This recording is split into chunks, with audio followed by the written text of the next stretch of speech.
Selamat datang kembali di channel Relawan Ilmu 3. Pada pertemuan kita kali ini, kita akan membahas forum diskusi eksplorasi konsep modul 33, pengelolaan program yang berdampak positif pada murid. Nah, tugas kita kali ini mendiskusikan beberapa pertanyaan pemantik. Yang pertama tentang kegiatan yang dikembangkan, baik itu kegiatan intrakurikuler, kokurikuler, atau ekstrakurikuler. Nah, pertanyaan pemantik yang pertama, jenis program atau kegiatannya. Apakah program ini termasuk dalam intrakurikuler, kokurikuler, atau kegiatan ekstrakurikuler? Program yang kami kembangkan adalah jenis kegiatan ekstrakurikuler yang dilakukan di luar jam sekolah, yaitu Palang Merah Remaja yang beriman dan berprestasi.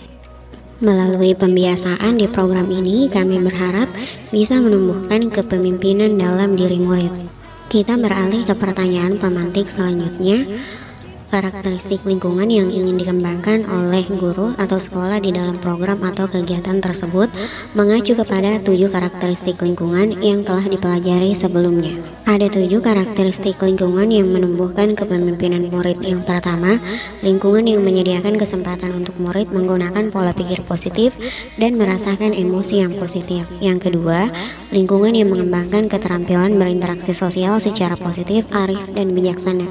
Yang ketiga, lingkungan yang melatih keterampilan yang dibutuhkan murid dalam proses pencapaian tujuan akademik maupun non-akademiknya. Kemudian yang keempat, lingkungan yang melatih murid untuk menerima dan memahami kekuatan diri, sesama, serta masyarakat dan lingkungan di sekitarnya. Kemudian lingkungan yang membuka wawasan murid agar dapat menentukan dan menindaklanjuti tujuan, harapan, atau mimpi yang manfaat dan kebaikannya melampaui pemenuhan kepentingan individu, kelompok, maupun golongan. Kemudian lingkungan yang berkomitmen menempatkan diri murid sedemikian sehingga bisa menentukan proses pembelajarannya sendiri. Dan yang terakhir, lingkungan yang menumbuhkan daya lenting atau sikap tangguh peserta didik. Lingkungan yang ingin kami kembangkan yaitu lingkungan yang melatih keterampilan yang dibutuhkan murid dalam mencapai tujuan akademik dan non-akademiknya. Pertanyaan pemantik terakhir, sejauh mana aspek suara, pilihan, dan kepemilikan murid dipromosikan atau didorong dalam kegiatan tersebut? Di sini kita akan menggambar diagram Y yang terbagi menjadi 3, yaitu suara atau voice, kepemilikan atau ownership, dan pilihan atau choice. Untuk aspek suaranya, berusaha dikembangkan melalui diskusi dan presentasi saat latihan, melibatkan murid dalam perencanaan materi latihan dan pendiksaran, memberikan kesempatan murid untuk bertanya, memberikan pendapat, berdiskusi dalam berbagai kesempatan dan proses pembelajaran. Kemudian mengajak murid untuk mendiskusikan keyakinan kelas dan membuat kesepakatan kelas yang tertuang dalam anggaran dasar dan anggaran rumah tangga organisasi. Kemudian membentuk dewan murid, misalnya grup bina damping PMR yang beranggotakan relawan yang sudah kerja atau kuliah. Lalu melibatkan murid untuk memberikan saran tentang game evaluasi yang akan dilibatkan. Dan yang terakhir, membuat sosial media seperti Facebook, WA Group, Instagram, grup Telegram, dan channel YouTube sebagai wadah untuk menyalurkan aspirasi dan kreativitas para murid. Aspek selanjutnya yang akan dikembangkan melalui kegiatan ini adalah pilihan atau choice, melalui strategi memberikan kesempatan bagi murid untuk memilih bagaimana mereka mendemonstrasikan pemahamannya tentang apa yang telah mereka pelajari, misalnya melalui poster atau video. Kemudian memberikan kesempatan pada murid untuk memilih peran yang dapat mereka ambil saat akan latihan gabungan, kemah bakti, dan lomba.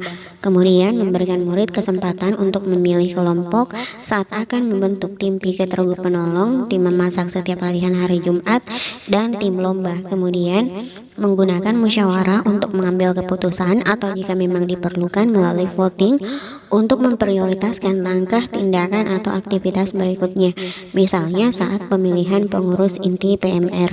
Dan yang terakhir, memberikan kesempatan pada murid untuk menggali sumber-sumber belajar sesuai minat mereka, misalnya belajar dari para bina damping, bekerja sama atau berkolaborasi dengan pihak luar seperti Dinas Pemadam Kebakaran dan Unit Transfusi Darah RSUD Anwar Makatutu Bantai. Dan yang terakhir, pengembangan kepemilikan atau ownership-nya dilakukan melalui merespon dan menindaklanjuti masukan dan umpan balik dari murid memposting ide siswa di sosial media misalnya Facebook, Instagram, dan YouTube dengan seizin murid sebagai bagian dari menghargai dan menghormati kepemilikan murid.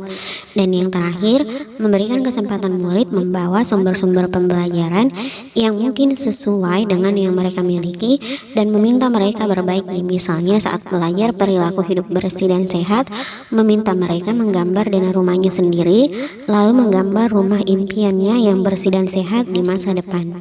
Nah, inilah pembahasan kita tentang forum diskusi eksplorasi konsep modul 33, pengelolaan program yang berdampak positif bagi murid. Semoga menginspirasi. Sampai jumpa di pertemuan selanjutnya.